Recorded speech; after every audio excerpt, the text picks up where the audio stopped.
Question 16, Part A. Write 8.2 times 10 to the power of 5 as an ordinary number.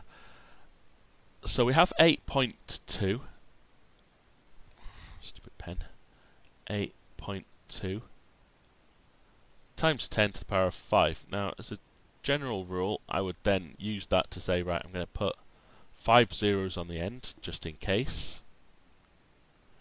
But then, what we need to make sure that what happens when we multiply by 10 to the power of 5 is the decimal point seems to jump. We know it's actually the numbers going the other way, but easy rule to remember is the decimal point jumps. So the number's getting bigger 5 times, so it goes 1, 2, 3, 4, 5. So the decimal point would go there, giving us a number of 820,000.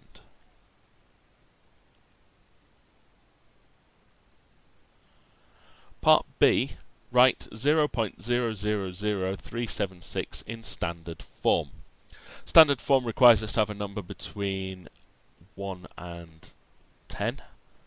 So we're going to put a decimal point between the 3 and the 7 to give us 3.76 multiplied by 10. Now, because the number's getting smaller, we're going to have a negative power to show that the number's getting smaller. But how many times do we need to jump? So decimal point has gone 1, 2, 3, 4 places, so that would be -4. Part C, work out the value of 2.3 times 10 to the 12 divided by 4.6 times 10 to the 3. Give your answer in standard form.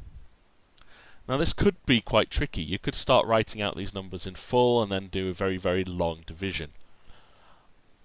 The way that I would approach this is to write it as a fraction.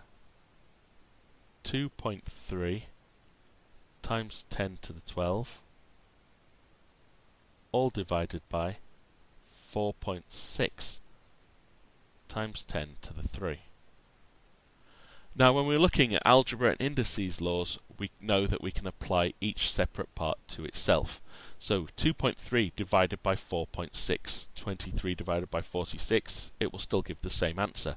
The bottom number is twice that of the top number. So we're given a half, or 0.5. What about the tens? We have 10 to the power of 12 divided by 10 to the power of 3. When you're dividing and the base number is the same, so in this case 10, you can take the powers away.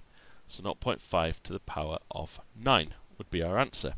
But at the moment that's not in standard form. We need to have a number greater than 1. So we have to move our decimal point one more place. So that becomes 5 times 10. Now because our number, we've had to move this one place over here, our 10 value decreases by 1 because we've already multiplied by 10 once, and the answer becomes 5 times 10 to the power of 8.